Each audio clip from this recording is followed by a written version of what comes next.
తెల్లవారితే చక్రవర్తి అయి రాజ్యమునేలే రామయ్య. తండ్రి మాటకై పదవిని వదలి అడవులకేగెనయా.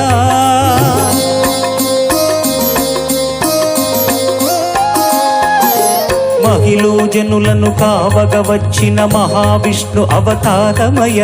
ఆలిని రక్కసుడపహరించితే ఆక్రోశించెనయా.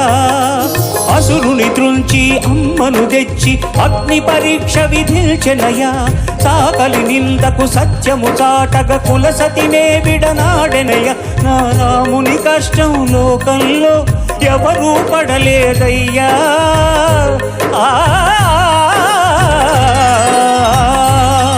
నా రాముని కష్టం లోకంలో ఎవరూ పడలేదయ్యా.